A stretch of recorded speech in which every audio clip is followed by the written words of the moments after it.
At Direct Service Overhead, we know how much trust you put in the individuals who have the privilege of working on the components of your home. We understand that a broken garage door is the last thing you want to be worried about, and most of the time, doors break at the most inconvenient times. Our professionally trained technicians service 24 hours a day, and our high-cycle parts are guaranteed to make a noticeable impact on your garage door without putting a damper on your wallet. If you're looking for need of assistance maintaining your current garage door, our team has the experience and expertise to deliver the results you deserve. Give Direct Service Overhead a call today or visit us online to learn more.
All right, hope you guys had a good weekend. Let's get this thing kicked off. 3, 2, 1.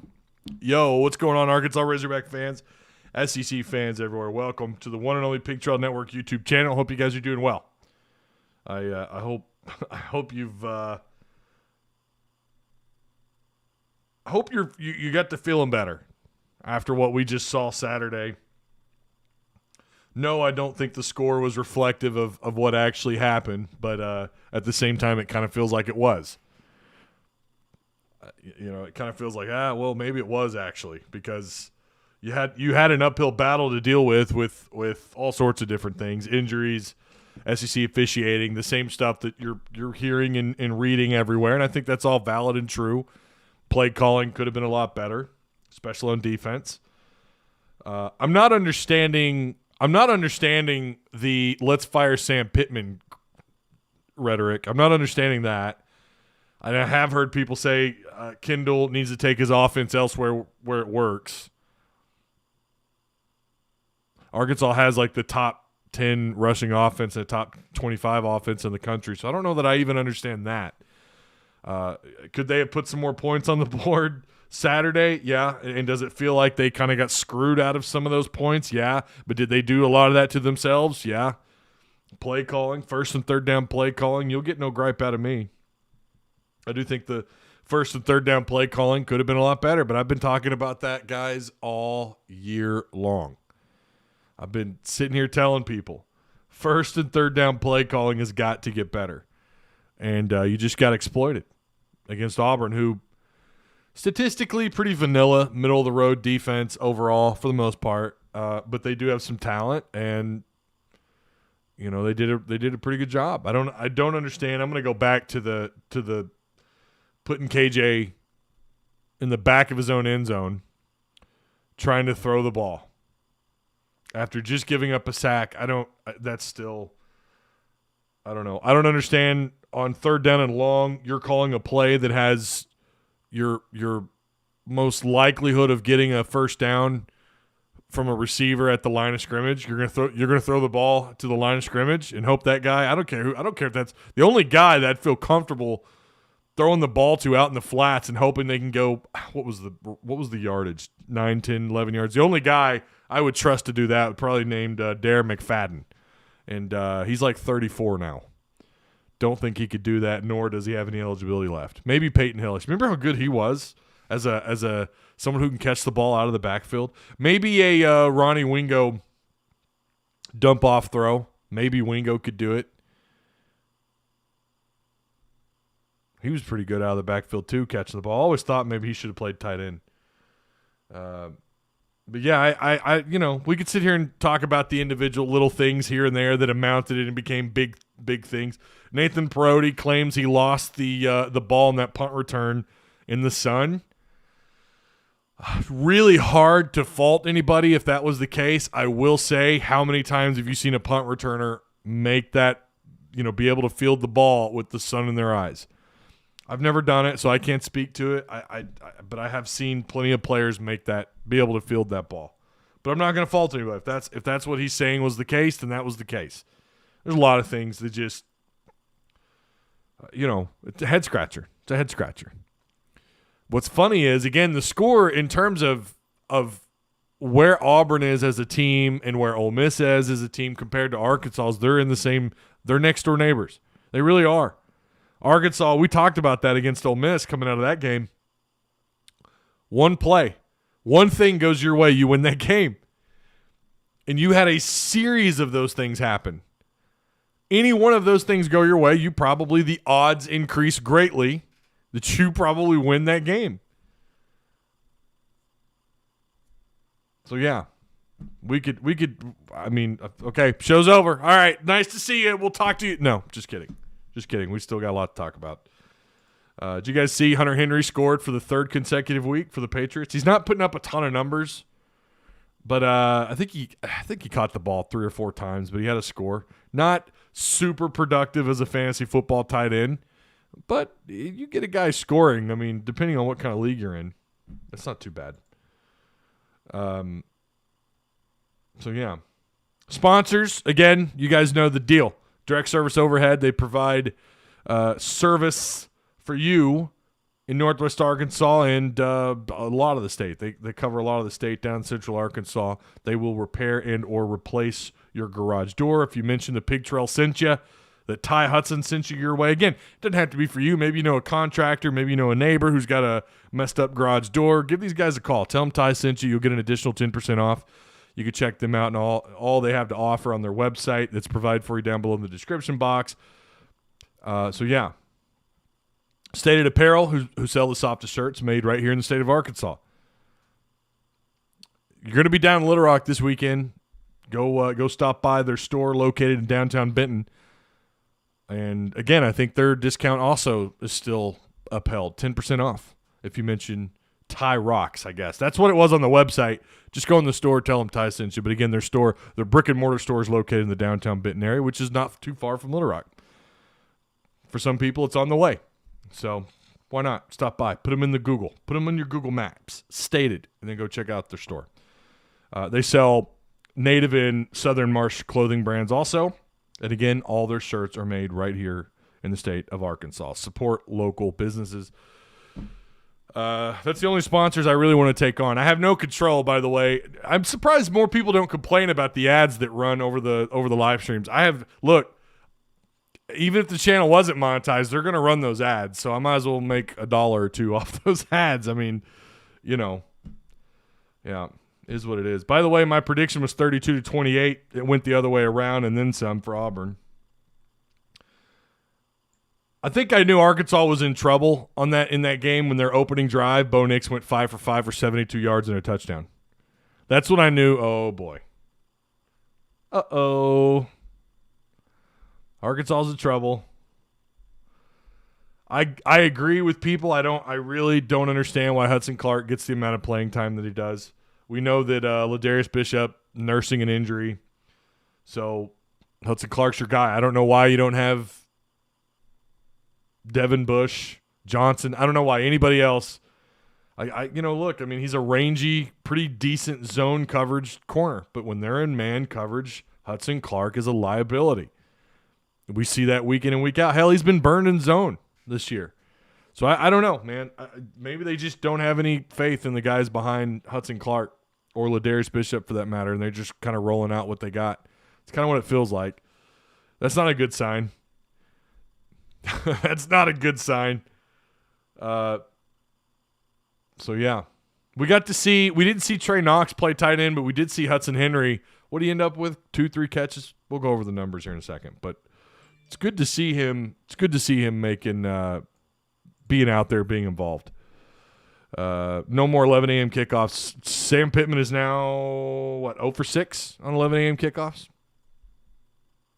Tyler calling for Dan Mullen to be fired in Florida. Some fans are trigger happy. Right. They are. I agree. I know I'm taking a step out, but I'm taking the Hogs on Saturday, folks, says Mike. All right, the question of the day, and this is for people not only in our Discord, but this is for anybody, for you guys here live, and for you guys watching this show after the fact. What do you, and again, try to keep it short. If you want me to read it, and remember, Super Chat is open, so if you really want me to read it, you could throw $1 in the old Super Chat. I think I missed a couple on Saturday, but I was ranting and raving. I do apologize for that. I tried to read all of those. I think I'm like 95% on those. I hit like almost all of those. That's pretty good. But the Discord question of the day, what do you think is going on with Arkansas football? And I laid down some options here for you. Again, I'm not endorsing these. These are just some things I've read either in our Discord, on social media, talking to my pops, hearing from some of you guys, people in my DMs. Here's some of the options I laid down. Is it just the nature of playing in the SEC West? You've got the toughest schedule in college football, and you just went on one of the most difficult grinds that you'll see in college football. A&M, Georgia, at Ole Miss, and then Auburn. That's a tough grind. Is that a part of it? Is it injuries? Poor coaching? Some of you want Kendall Briles and Barry Odom fired right now. Lack of talent? Lack of quality depth? I'm telling you, I'm going to get those T-shirts made, and I'm going to hand them out. Hogwired08 says it's all the above. Lack of quality depth. Starters are feeling the 7 straight games, 5 of which versus P5. I'm not as fond of Odom's in-game adjustments this year. Jay Hawes says, and this is a good point, Jay Hawes says bad reads offensively, lack of execution defensively, still lacking quality depth. They're wore out. May not have much faith in Odom's plan. No push up front on both sides of the ball, and I think that is a very valid point. As far as the bad reads offensively, under certain situations, yes, I think that applies. And if you're running majority RPO out of the first downs, well, KJ's handing the ball off like 90% of the time. Overall, the body of work on the whole year, he's handing the ball off like it's like 85, 90%. That is a lot of runs, and teams see it coming. So I would argue that's still a reflection of a coaching decision that maybe you should take out of the hands of the quarterback. Maybe you give him no option. It's either a run or it's either a passing play that you're getting called in. I don't know.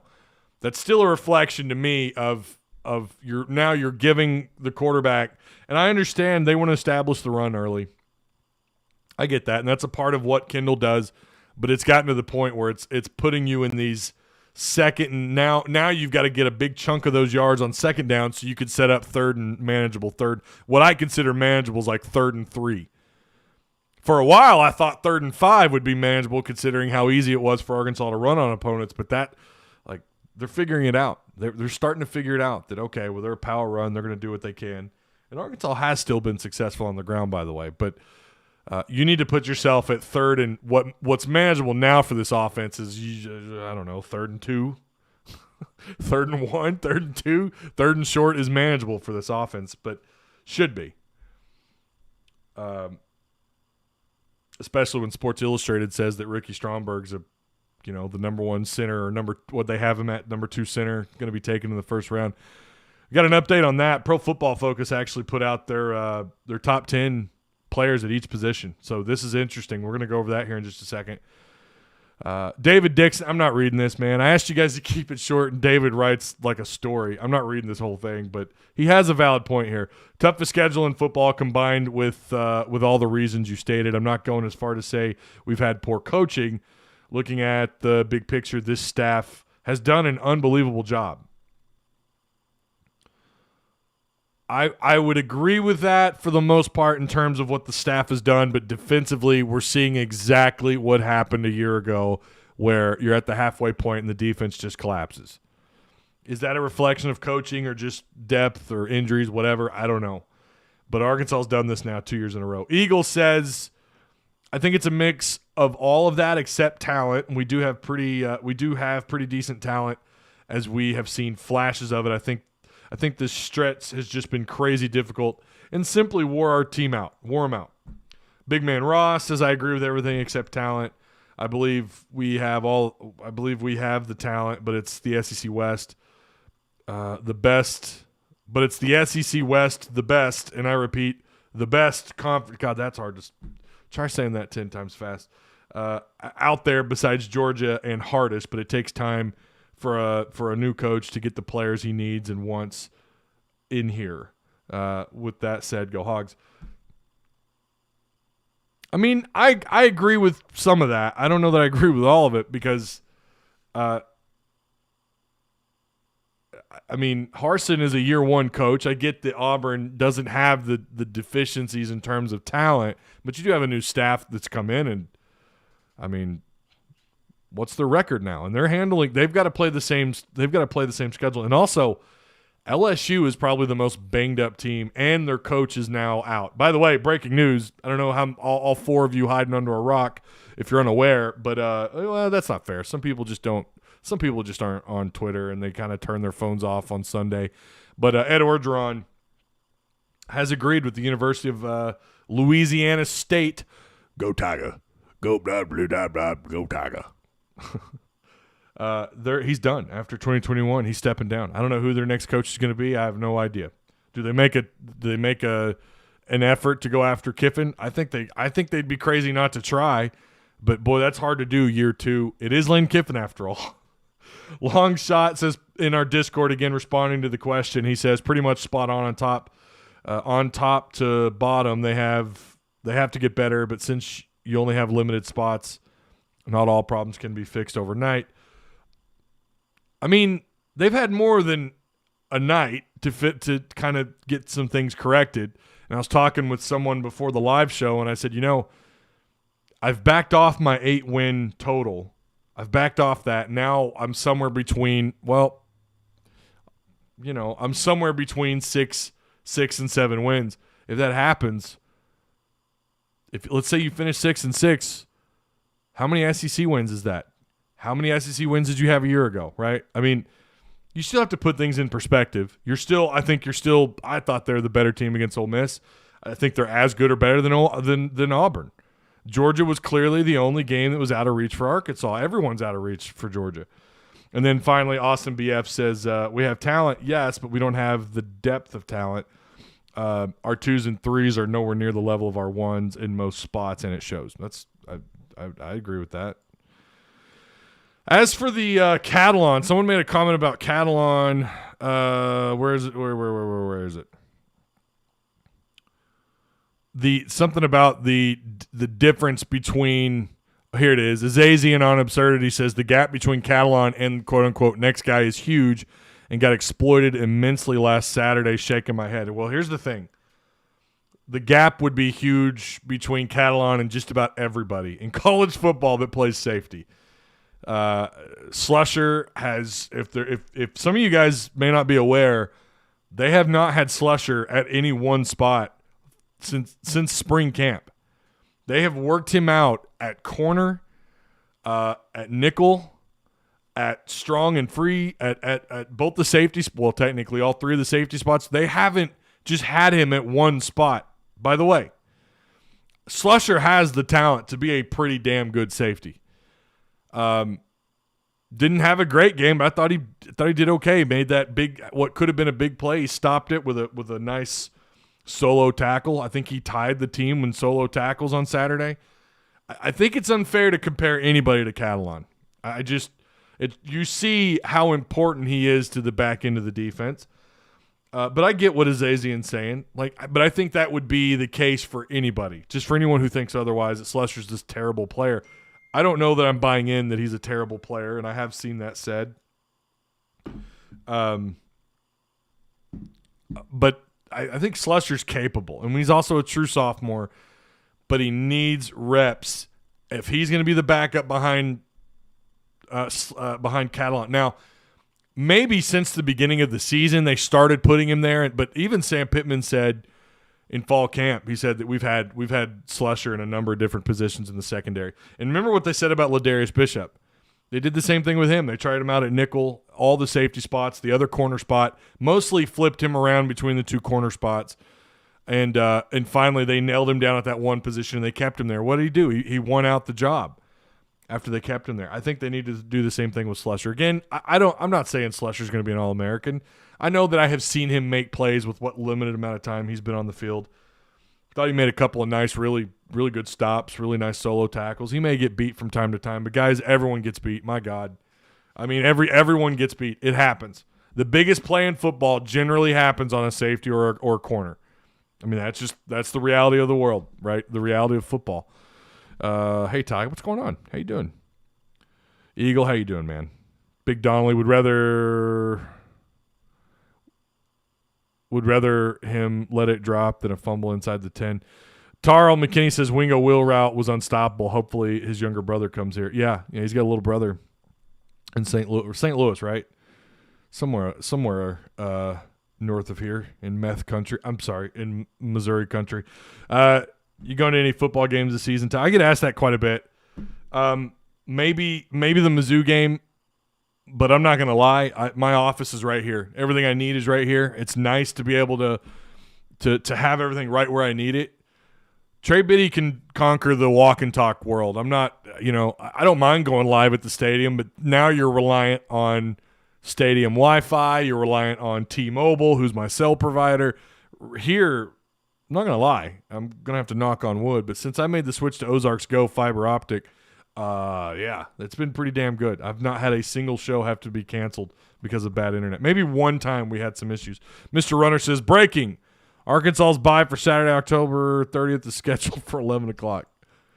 Tyler G says, went to game Saturday. Crowd was great. Seems like game changed when KJ fumbled in the end zone. I agree with that. They're now like 3-18 on games I've went to. Ooh, Gavin, maybe stop going to games. Do me a favor, guys. Like the stream. Like. Please do. It helps out. Helps. I'm fighting against the YouTube for some reason is slowing down on pushing my videos. It's getting harder. I've had a few people like, man, I've searched just Arkansas Razorback whatever, topic, and your videos are not coming up to the top like they used to, even though you'll have more views than some other. The only other channel that's going to have more views always is Trey Biddy. But there's other videos out there that have far fewer views and they're getting recommended at the top. So do me a favor, hit the like button, subscribe if you haven't already. And of course, shout out to the Patreon supporters. If everyone stays on board on Patreon, by the way, we're looking at, I just saw this. I haven't updated it, so watch, I'm going to be wrong. We're up to 20 Patreon supporters. That is a record for the Patreon, for the Pig Trail Patreon, assuming everybody sticks on board, right?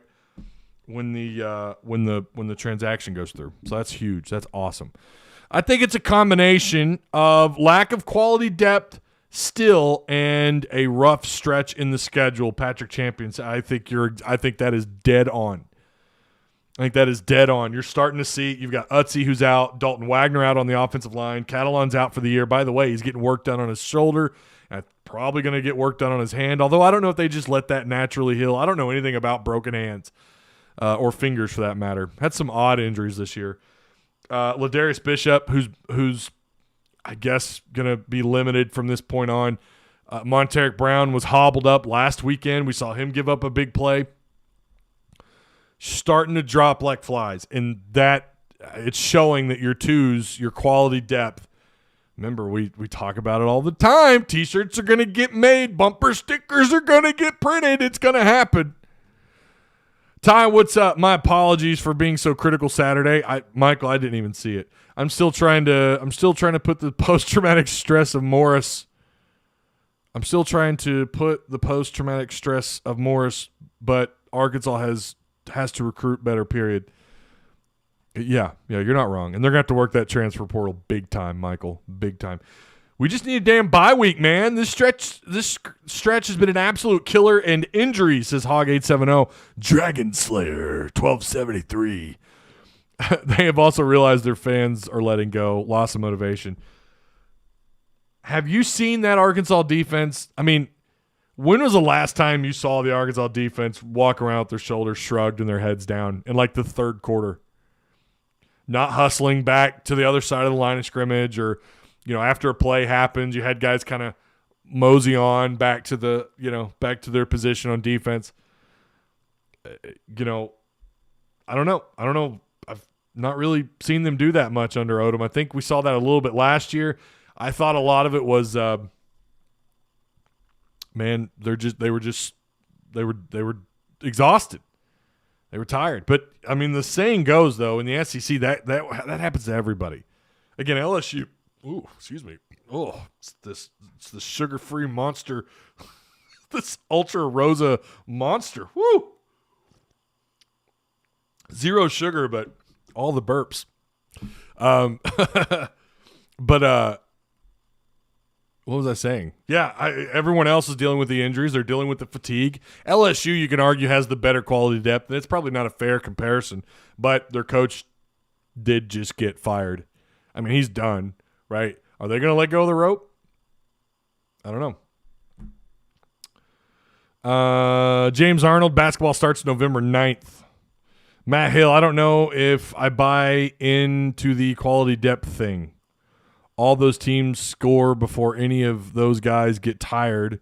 I get you need depth, but again, they score on our fresh guys like it's nothing. Are you arguing that you don't need quality depth, or are you just arguing that that you don't buy in that it's the lack of quality depth? I think it matters, Matt, when you look at the progression of the season. And you're dealing with that, and other teams can absorb that better than Arkansas. Most teams in the SEC can absorb that better than Arkansas can right now because they don't have the QD, the quality depth. They don't have it. Arkansas just doesn't have it. Linebackers, you feel good about Morgan and Henry and Poole. You feel good about those three, but behind them, I like Andrew Parker in that role as a backup, but I don't know that it's really quality depth. Woodard is somebody that laid the boom on that special teams. I don't know if you guys caught that or not, but I mean, he absolutely torched. Oh my gosh, rest in peace to that punt returner. Woodard, every bit the 6'3", 240 or whatever he is. Holy crap, I can't believe that kid's a walk-on. He looked pretty damn quick moving downfield too. I hope he's a walk-on. I hope he might be the next Grant Morgan. I don't know, but I don't know that I feel so good about. We talk about what's going on with Ladarius Bishop. Well, the next guy up is someone who's getting burned every week, Hudson Clark. You'd think they'd make a change, right? Defensive line. They did do better against the run. They did, and I think a lot of that goes to show, like, Barry Odom did game plan for their run. He just didn't game plan for the rest of what Auburn wants to do on offense. So, screw the 11 a.m. kickoffs. I'm telling you, Michael, it's brutal. 2022 is 13th in the SEC for Arkansas in recruiting. Defense just looked deflated in every category, and I agree, Eagle. Big Donnelly, we need to step back and take a look at our season because we have done things this year we haven't done in a while, and we're looking a lot better with some of the same players we had under Morris. Listen, you can't undervalue what you're able to do and what you're able to accomplish against Texas, although their defense, they're a typical Big 12 defense. But then you fast forward to Texas A&M. You start to wonder, Sam Pittman said, I'll be damned if we're going to let Georgia beat us 2 weeks in a row. I wonder if Georgia hasn't beaten you 3 weeks in a row. I wonder if that's what – I don't know. Like, did that just – was that like deer in headlights for them, and all of a sudden they haven't picked themselves up? I'm asking you guys. I don't know. It certainly feels like since Georgia, this has not been the same team, or since I guess technically A&M, they've not been the same team. And but they weren't exactly healthy. You know, Catalan got injured. He broke his hand against A&M. I suffer from battered hog fan syndrome.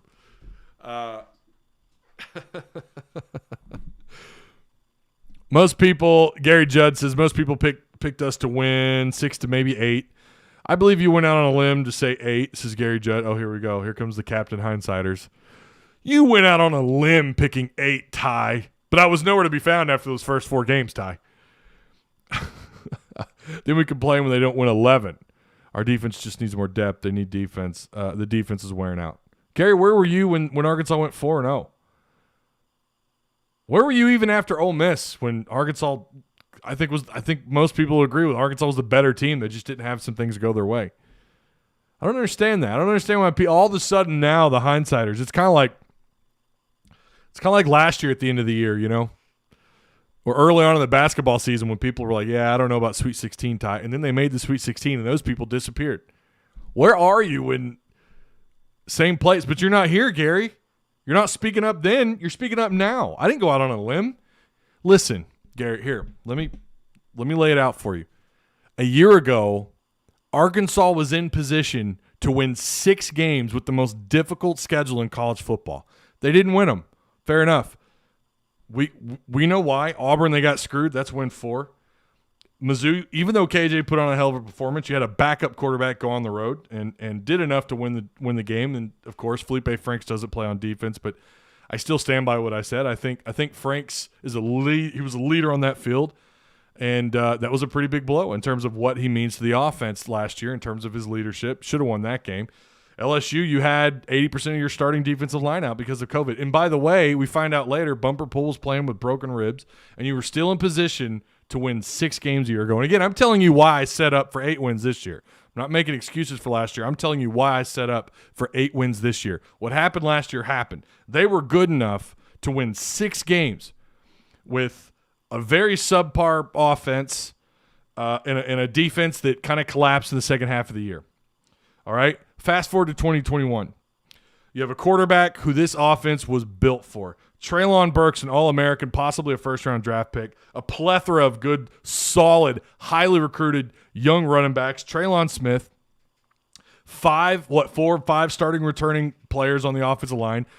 The most seniors or the top 2 most seniors returning.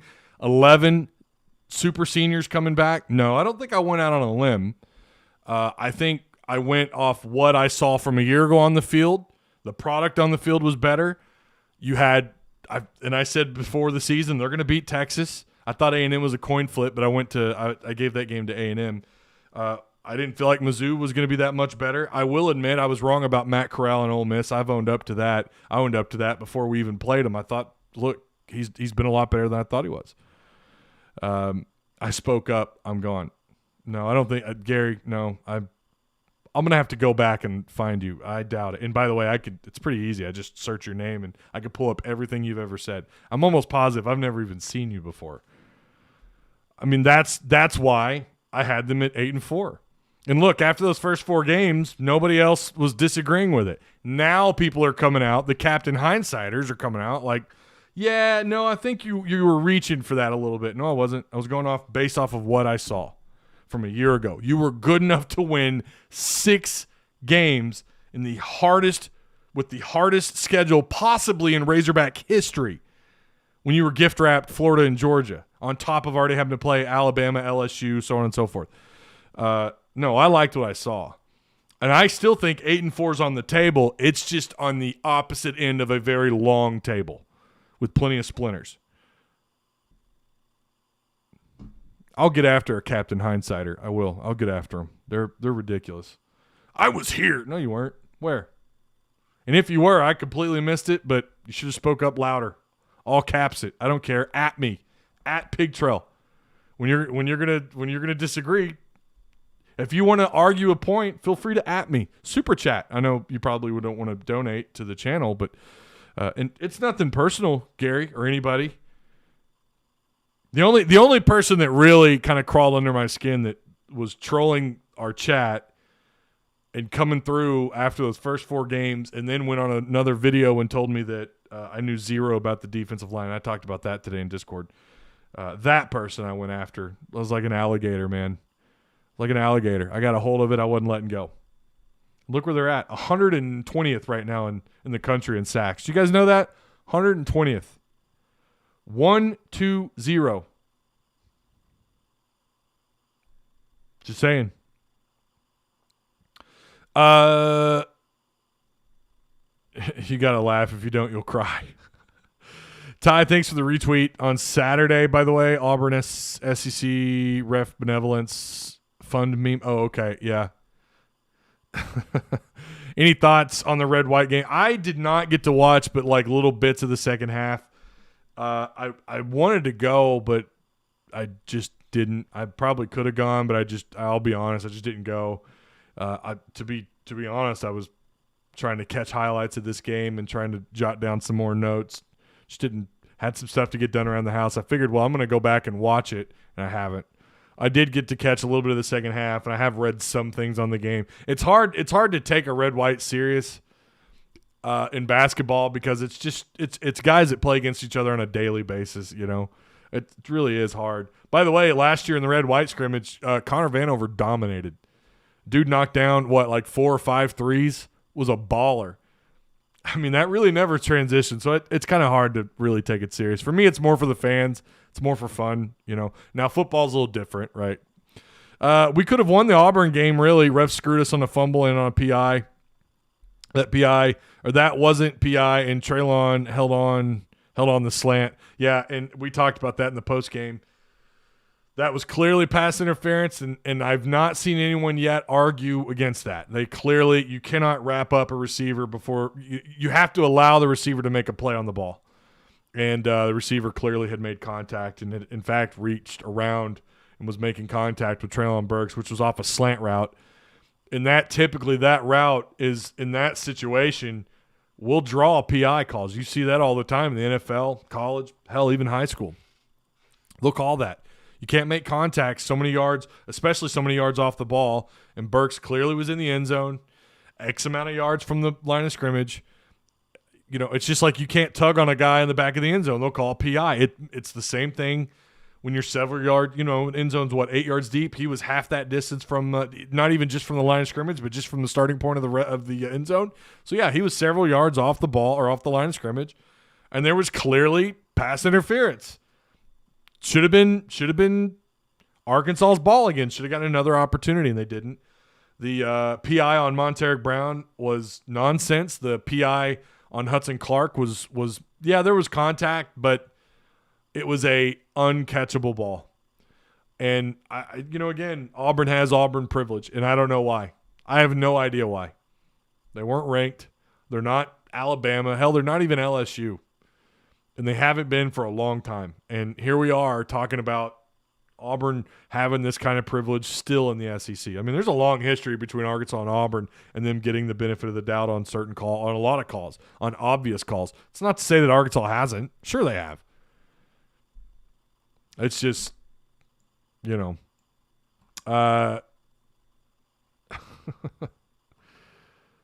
Tusky 6693 Catalan news is devastating, especially for a kid with that NFL talent. I don't know that he's going to dress back up in a Razorback uniform. I don't. So let's get on to the Pro Football Focus, what they had to say. I thought this was interesting. 2022 NFL draft rankings, top 10 players at every position. A little surprising they have Malik Willis in front of Matt Corral. Malik Willis at Liberty. That dude is a baller. I can't wait to see what his rookie rating is. Running back, no Arkansas bat. Well, of course, the only one eligible would be Treylon, but Kenneth Walker at Michigan State, who's having a hell of a year. Isaiah Spiller's on that list. Jerrion Ely is on that list. Wide receiver. They have both Ohio State receivers, Garrett Wilson and Chris Olave, and Drake London from USC in front of Treylon Burks. And they're doing this sheerly based off of grades. If you know anything about Pro Football Focus, they don't really go off potential. They just go off grades. You could sign up for $200 a year for Pro Football Focus, FYI. I will say, when they first came out and there was more free content, They helped guide me to some really successful fantasy football years. But yeah, I was a little surprised they dropped Burks back to 4th. And I think also some of its production. Do they talk about how they let's see, what do they say? We're now 7 weeks deep into the 2021 college football season, and players are just beginning to solidify their spots. This is Mike Renner. Here's Mike Renner's top 10 players at each position as things stand right now. For more 2022 NFL draft content, check out Pro Football Focus, their NFL draft big board, which I think you've got to pay for. Yeah, their premium content is now. Look, if you're really diehard into the NFL, or you're even if you're a content creator like I am, it might be worth it because they do. I mean, they've got good numbers. The problem is they do these. It's not really based off potential. Maybe some of it is, but a lot of it's based off just the analytics. And they have. I just don't know if I like both Ohio State receivers in front of Burks in terms of what Burks does, his size of his hands, his speed. Again, you're talking about a guy 6'3", 230.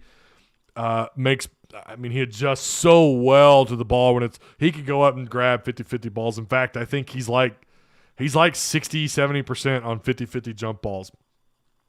By the way, how about KJ on his deep throws? He's still north of 70%, I'm pretty sure. Don't quote me on that, but I'm pretty sure I saw somewhere it was posted he's still north of 70% on balls thrown 20 or more yards downfield. His ball placement downfield is It's so good. And it's not just Burks. We've seen him hit multiple receivers downfield 20 or more yards. Warren Thompson on that fade route. But here's the other thing that makes Treylon Burks so dangerous that I don't know if Garrett Wilson and Chris Olave and Drake London, if they have this same skill set, Burks can line up anywhere. Again, for someone that size, I wish the Rams, and don't get me wrong, Cooper Kupp, Woods, they're stacked at receiver. I wish to God the Rams had a top 10 pick.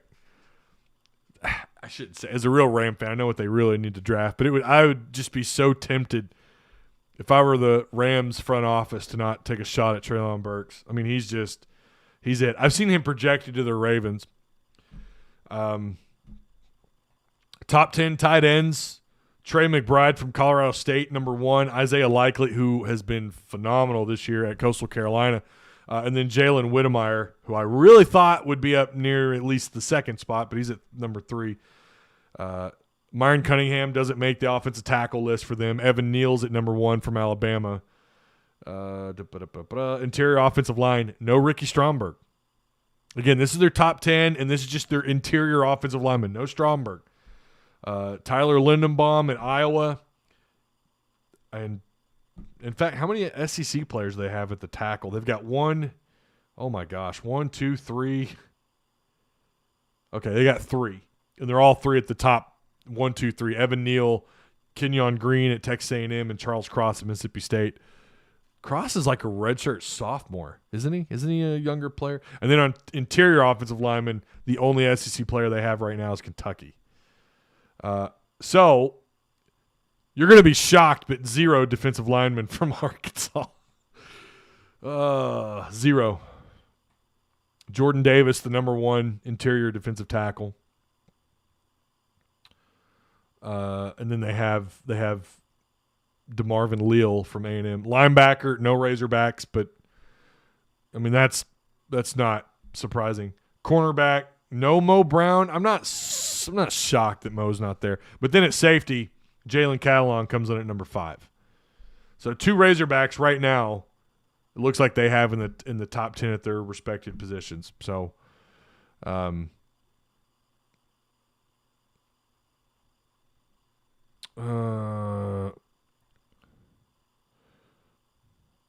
Malik Willis got beat by ULM. I don't know, but that's what Pro Football Focus seems to like him, and a lot of other sites do as well. Sean, for 10 years, we've been taking losses we shouldn't. Why is that? Coaching, all caps. I don't know if it's that simple. Tarl McKinney. What's up, Tarl? How you doing? How you doing, man? Hand fighting on an uncatchable ball shouldn't have been a PI. That turned a 50-yard field goal into a 29-yarder. Mr. Bloodline, we have to recruit our way out of this and also dip into the transfer portal. I agree with that 110%. For show.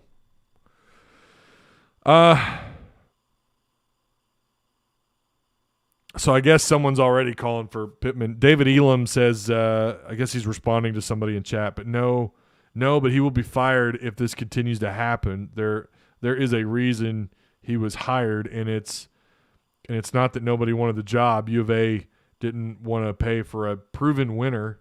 This is David Elam. All right. Petrino won with players that wasn't even ones he brought in. Was a few, but not many, and he could not get over the Saban hump. Well, nobody has, except Jimbo. Hugh Freeze did it. Traylon has the highest potential. I agree with this. With his size and speed, 230, running by 180-pound guys. He runs like a horse. David Elam's having a meltdown, and Odom is the problem. He says, "Why do you think he got fired as a head coach?" I mean, because he was a head coach and he took all the blame. I mean, I'm not prepared to blame Odom. I think it's what he's had to work with. You know, I think they're still trying to figure things out on defense. They're still trying to build. They're still building. On Saturday, again, that's 11 a.m. kickoff. Dave Neal, Deuce McAllister, and Andrea Carter will be on the call for the SEC Network when the Hogs play UAPB down in Little Rock.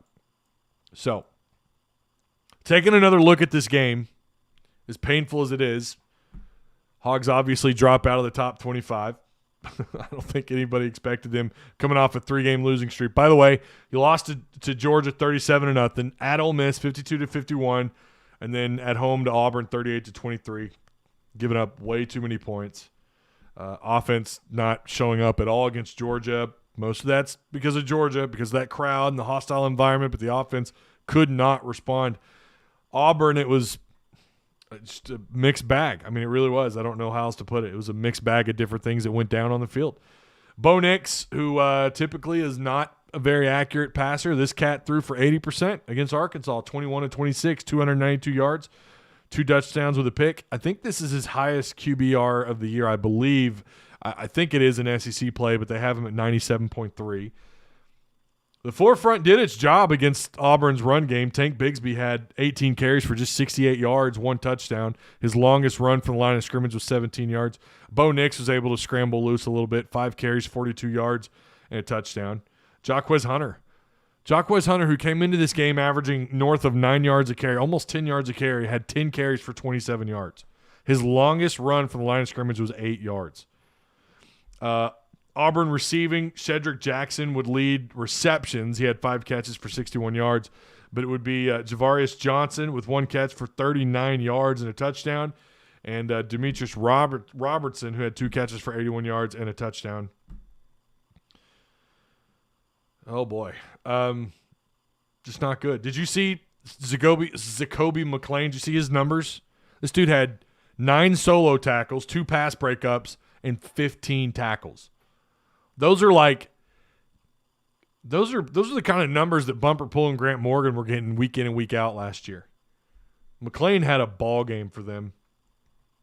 They ended up with 3 sacks, 7 tackles for loss, and 3 other quarterback hurries. Again, we're just going down the individual numbers right now. KJ, 21-35, 228 yards, 2 touchdowns, quarterback rating of 67. He carried the ball 18 times for 66 yards. Raheem Sanders, 16 carries, 64 yards.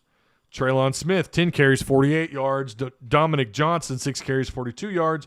A.J. Green, whose role continues to diminish in this offense, 4 carries, 12 yards. I'm going to say this. There's been some questions about should they continue running back by committee. I would argue you're a top 10 rushing offense. And yeah, a lot of that is because of KJ, but it seems like, all your backs on average are rushing per game nearly 5 yards per carry. That's everyone who touches the ball out of the backfield. And that was almost the case outside of Raheem Sanders and A.J. Green. Raheem Sanders, who only had 4 yards a carry. But Auburn was, they played well up front. They're salty. Their front 7 is pretty salty. But Arkansas as a team ran the ball 54 times for 232 yards. You're rushing for north of 200 yards per game. It seems to be working, but I'm wondering why certain players like Dominic Johnson, who had the highest yards per carry, no matter who carried the ball, KJ or Raheem or Traylon or AJ Green, he had 6 carries for 42 yards. He also had the second longest run from the line of scrimmage for Arkansas and the most or the highest or the most yards from the line of scrimmage on one carry. He had a 17-yarder, whereas Raheem's longest was 14, Traylon's was 10, AJ's was 7. I don't understand why Dominic Johnson is diminishing in terms of his of what they're asking him to do in this offense. I don't get it. I really think he and Traylon might ought to trade places. Or maybe it's him and Raheem. I'm not saying they should get no carries. I'm just saying maybe he should be up there with those guys or maybe replace them on who's carrying the ball, because Dominic seems to have a pretty hot hand when he's on the field. AJ, we get why he's not getting as many carries. He's put the ball on the field. He's not. I'm hearing that his pass blocking skills not the highest. That's why he's losing time. Dominic Johnson, I don't believe has fumbled once this year, and he averaged 7 yards a carry on 6 carries, and he doesn't carry the ball more. Arkansas receiving 9 carries, 109 yards, 2 touchdowns. Tyson Morris 3 grabs for 32 yards. He also had a 19-yarder. Warren Thompson 2 catches, 27 yards.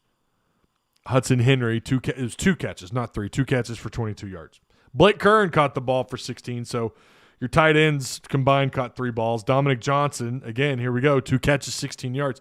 I mean, his production on the field, I don't understand. I don't understand why he's not seeing more time. Raheem Sanders caught the ball for 7 yards.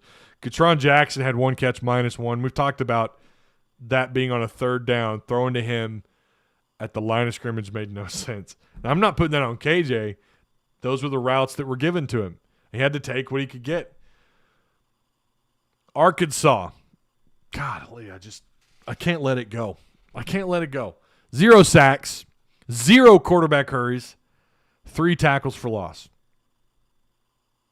No, that's not all on the defensive line. But you went with a 4-front. We're hoping to get – now they did their job against the run. They did a good job. And I've never said they're going to be terrible against the run. I've never made that claim. I said, in fact, I think they're going to do better. I said they're going to be a better defensive line. And right now I'm wrong giving them that much credit. I mean, you're 120th in the country at getting to the quarterback. And that includes some bad non-conference games. Now you're going to play your third. If you don't disrupt what they're doing in the backfield. By the way, UAPB is terrible. I think they're on like a 5-game losing streak. They're not good. You should dominate these guys this week. And we'll break that game down on Friday, but they're not good. And I think you guys know who I'm going to pick, but I don't think I'm going to concentrate so much on what I think the score is going to be as much as I am what should happen. This is a game, absolutely, you should be able to control the line of scrimmage, and your defense should be able to get to the damn quarterback. For the love of all things holy. Here you go. You're going to be gift wrapped something here.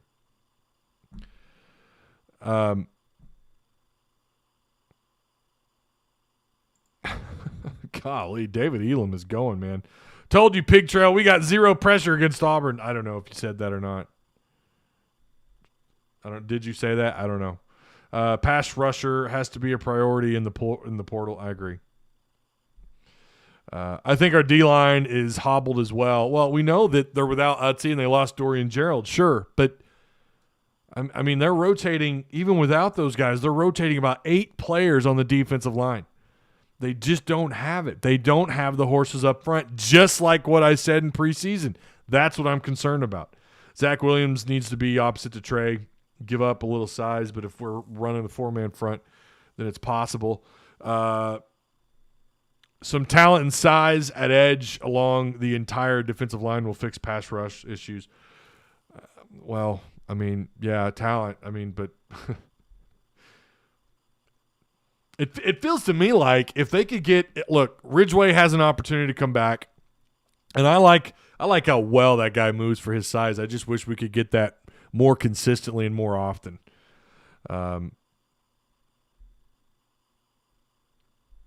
and they haven't out of him.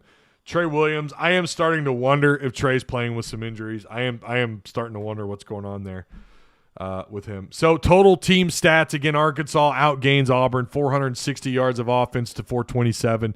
They had 228 through the air versus their 292, like we said. Third down efficiency was one of the best they've had all year, and yet third down play calls were still confusing. How's that happen? 10 of 19 on third down. Auburn was 4 of 10. Arkansas, another black eye, 0 for 3 on fourth down.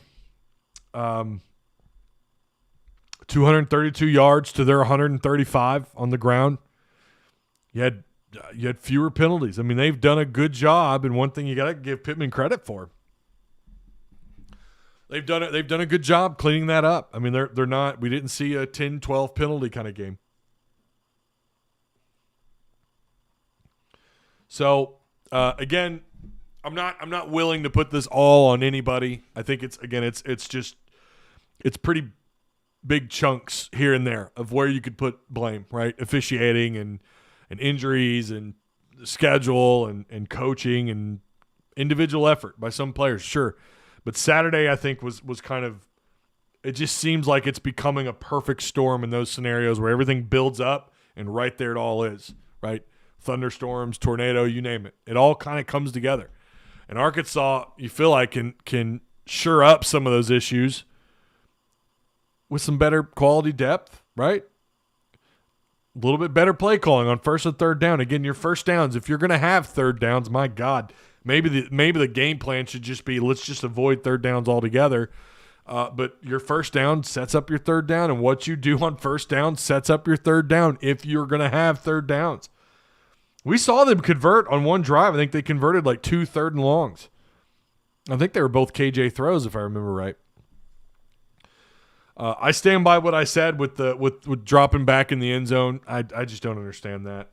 I mean, a 15-year-old playing Madden 22 knows better than that. I don't understand why you do that. I don't understand that decision.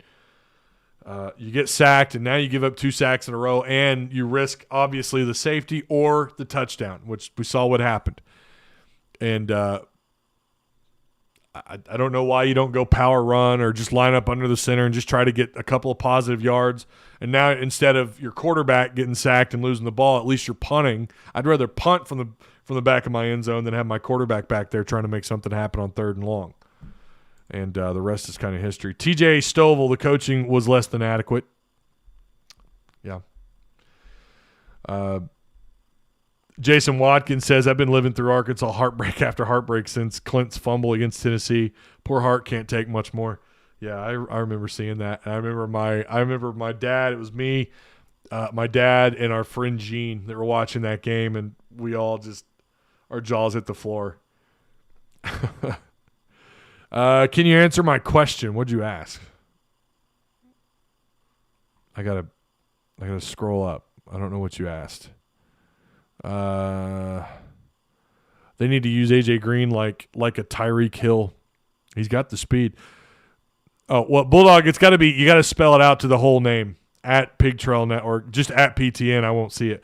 How many years do you think a new head coach should get to get a winning season? I think Sam Pittman will get Arkansas competing. Give him at least 5 years. That's a loaded question because it depends on what happens in that span of time, right? If, let's say, you finish with 6-6 this year, and next year, a lot of people seem to think Arkansas is going to be a lot worse next year, right? A lot of people seem to think Arkansas, they're losing all these players, they're losing Burks, they could lose Bumper Poole and Jalen Catalon. Poole has a year of eligibility left technically. But you're going to lose Mo Brown, all these super seniors and seniors. The odds are you're going to lose the vast majority of them, even the ones that have an opportunity to come back, Ridgeway. And let's say you finish 6-6 again next year.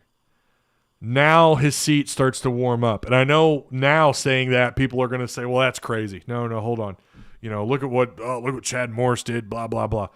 No, I think even at Arkansas, even someone as likable as Sam Pittman, you do 6-6 back-to-back years after 3-7. Okay, I know it was a COVID year, but it is what it is. 3-7, 6-6, 6-6 is not. Then you're going into year 4. I don't know if he's fired by then. Probably not.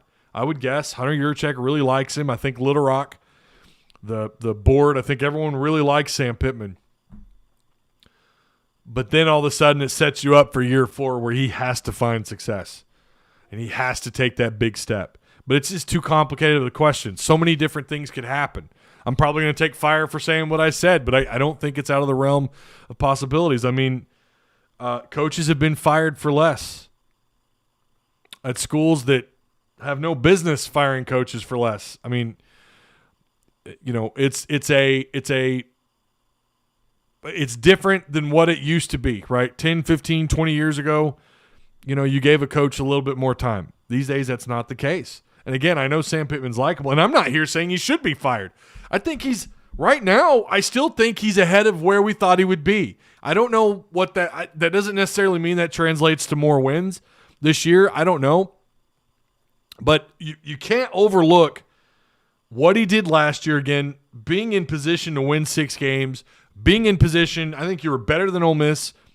You just got some things that didn't go your way. And then Auburn's kind of the same thing. I think the only game where you clearly were just outmatched was Georgia. Let's see and reconvene on what should happen. And even then, I think that's too soon, way too soon, after their bye week, getting ready for Mississippi State. Then let's reconvene, right? And like I told a friend of mine yesterday on Marco Polo, I wonder going into this game against Pine Bluff, if they don't experiment a little bit more on offense and defense, if they don't try some things a little bit different, whether that's personnel, play calling, play design, whatever, what sets they want to run, what fronts, what kind of looks they're comfortable with doing, how much do they experiment? I was going to save this. I feel like this is a juicy tidbit here. But how much do they experiment with against Pine Bluff and then utilize that film going into bye week, even though it's Pine Bluff, even though it's hard to get a measurement against an FCS program, a bad one at that, it's still something to give them to look at on film. And do they take any of that experimentation, what they do against Pine Bluff, and use that going in against Mississippi State? Do they take that opportunity to actually utilize that bye week, not just to get healthy, to lick their wounds, and to, you know, we all know it's a much-needed bye week, but to not only do that, but to then maybe make adjustments to what they've done so far this season. Some teams will tell you, yeah, look, we're taking some extra days off. We're going to let them lick their wounds. I'm sure they'll do that. I'm sure they're going to do that. You know, but something to give the staff and the players, right, something new to look at, and then review film, look at your strengths and weaknesses and what you did right and what you did wrong against UAPB with your different personnel. Maybe you rotated in a different 2. Maybe you brought somebody up from maybe who's had a couple of good weeks of practice. Now you're putting them into the 2 deep, and maybe you're starting them. Kind of working with that, seeing what you get out of film, use that, take it into bye week, review it on film, you know, glue your eyes on film, practice it during install week for Mississippi State, and see if they carry that into the rest of the season. I think that's what they need to do. I think that's got to be the attitude going into Pine Bluff. Like, no matter what you do, I don't care if you beat Pine Bluff 72-0. You're still, based on what you've done in SEC play, it's been shit. Let's be real. Outside of A&M, it's been shit. On defense against Auburn, overall coaching, defense against Ole Miss, defense and overall coaching against Auburn. You had a complete meltdown against Georgia. It's been shit outside in SEC play, outside of Texas A&M. You're going to have to reconvene. That's what you need to be looking at. That's what you need to be studying. And then on top of that, trying to do something a little bit different. Kind of going back to the old drawing board just a little bit. And gain whatever knowledge you get from that and take it into Mississippi State. Or into your bye week going into Mississippi State. I think the big problem is Arkansas as a state isn't exactly producing 5-star players in abundant. Well, I mean, yeah, we produce a lot of 3-stars. They don't even produce a lot of 3-stars. I mean, they really don't. Like, we've talked about that for years here. I mean, star power is a problem. They don't produce. It's always top-heavy classes. It's always your top 6 guys. And you've got to do your best to wrangle them all up, and that's not always been the case. You go back to, I mean, hell, you can go all the way back to D'Angelo Williams, Michael Dyer, Alty Tenpenny. There's been several. I just can't think of them all. At the time, Luke Jones, he went to Notre Dame and then transferred here, though.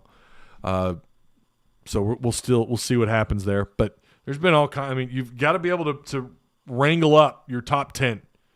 7 or 8 of your top 10. You've got to nail those guys down and then travel on to Texas and Oklahoma and do what you can there. Look at recruiting as well. Compare where Arkansas was recruiting when and 5 years before Pittman took over, and compare to where it's at in recruiting now.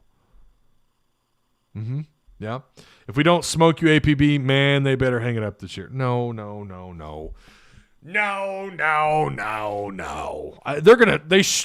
Look. Yeah, they probably should hang 50 on UAPB, but they're going to try and they're going to start their starters, I think.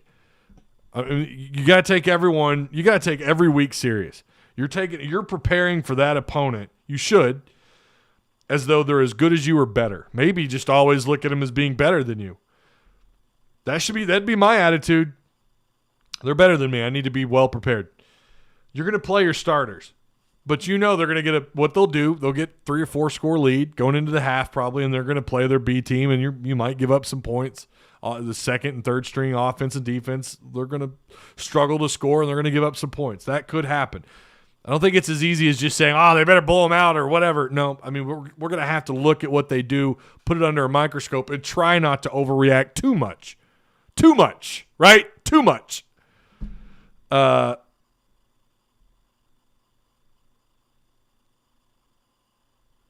Boy, I don't know what's going on with David Elam. You guys are having at it here. We don't cheat, David. How does Ole Miss keep winning with all those injuries? I know, right? Thoughts and prayers. Did you guys? Okay, last thing. I'm gonna end it on this. The Tennessee stuff. I don't know if you guys saw that. That's embarrassing. That's embarrassing, throwing stuff onto the field like that. Apparently they did it in a basketball game too. I saw someone tweet that out. Tennessee did that in a basketball game. Or maybe it was Ole Miss. I thought I saw Ole Miss on the film. It's happened. We know it's happened. It's happening. Oh my gosh, some of the brawls in the NBA with player fan or player fan interactions and stuff. You're gonna always have unruly bad fans. Those are just a thing. But I hope that never happens here. Even though, look, I'll be the first to tell you, SEC officiating is terrible.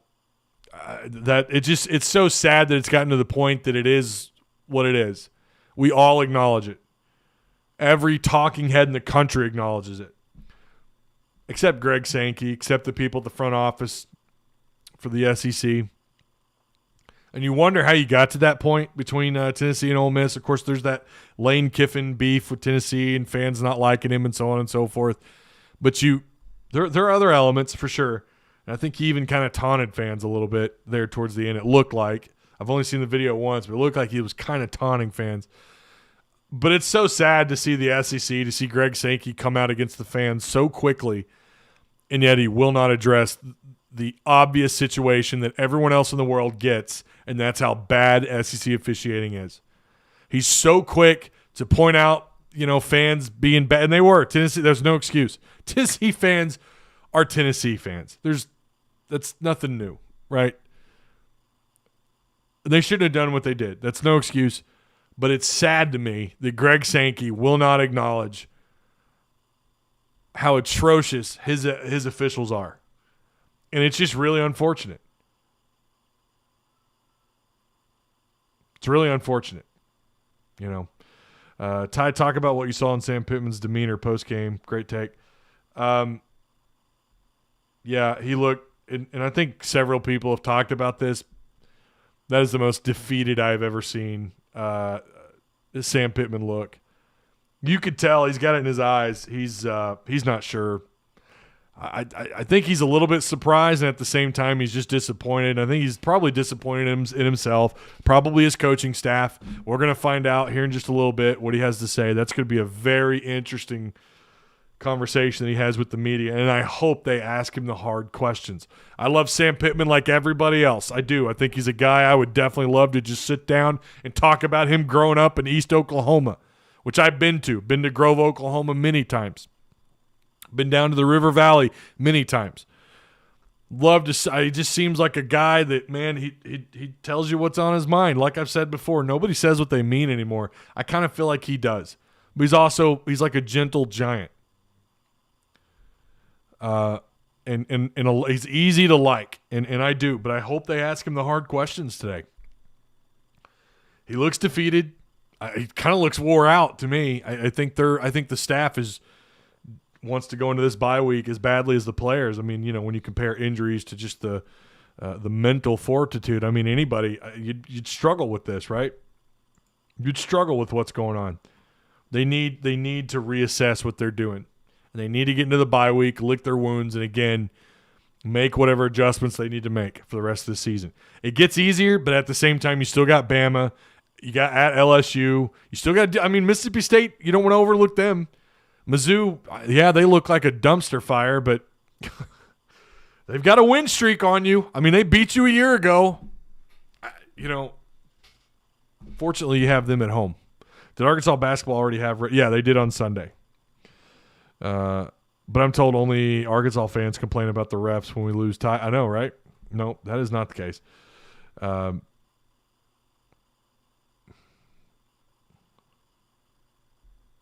When Pittman gets big boys in the offensive and defensive lines, all will be well on the hill. And I agree. I think they need some men on that defensive line, man. I don't know what's going on up front on the defensive line outside of they just don't have talent there. It's what it feels like. They just don't have talent. And like I said on Mark Rogers' show 2 months ago, I don't know what to expect from the defensive line. I think they're going to be better, but how much better, I'm not sure. And I was wrong when I said that because so far, not impressed. Not impressed. And Trey Williams, it really looked like there for a minute, oh boy, we've got our guy. Maybe he's going to be it. And now I'm starting to think he's probably playing with an injury. He probably is. But, I mean, you've got 9 guys that can rotate 8 players that can rotate the defensive line, and you take that big of a step back? I don't know. So, force-feeding players to gain 30 pounds isn't the same as 30-pound guys show up huge on day one. Right. So there's good weight and there's bad. Right. Yeah, you can't just get fat. I mean, if that were the case, I'd be an All-American, right? If you can't laugh at yourself. That's why I don't do walk and talks. I'm too fat. You just see me gasping for air. Hey, I'm reminded all the time I'm a neck beard. I don't think it's all neck or all beard. I think there's some neck to beard portion there. I think it's kind of there. It's all fun. It is just sports after all. We could sit here and armchair this bad boy all we want. At the end of the day, it's up to this staff, those players, to get this thing fixed. I think they will. Like I said, I still feel like they were the better team than Auburn and Ole Miss. Georgia's been the only game that's an indicator of the difference between Georgia and the rest of the field. A lot of it is schedule, strength, the strength of schedule, going through the week-to-week grind. It's tough, man. It's tough. This is hard. A lot of other teams are doing it, though. You can't live and die off that excuse. Going to have to lick your wounds, pick yourself up, get that dirt off your shoulders, like Jay-Z once recommended, and go out and play football. And I think they're capable of doing that. Like I said, 8-4 is not off the table. It's just a really long table. It's a really big table. I'm going to tell you guys Wednesday, and I might save it for Friday. I don't know. My new we've kind of done some reassessment, but Wednesday or Friday, maybe Wednesday, I'll tell you what I think they do the rest of the year. We're also getting closer and closer to man basketball. I don't know how you guys – oh, my gosh, I'm so excited. I want to watch that red-white scrimmage again if I can find it. I think Hoggy Bones or maybe War Machine uploaded some highlights. I want to watch that. But I'm excited for basketball. Holy crap. I think even the most casual college basketball fan has to be excited for Razorback basketball this year. I'm so pumped. So that's going to be great. So in baseball, I think baseball is going to be good too. I feel that, Ty. You're an All-American in my buck, bud. Hey, thank you, Tara. I appreciate that, man. All right. I will see you guys Wednesday, 11 a.m. Woo Pig Suey. Go Hogs. I don't think it's all as bad as most people will try to tell you, but I think, again, they got a lot of work to do. Go Hogs. I'll see you guys on Wednesday. At Direct Service Overhead, we know how much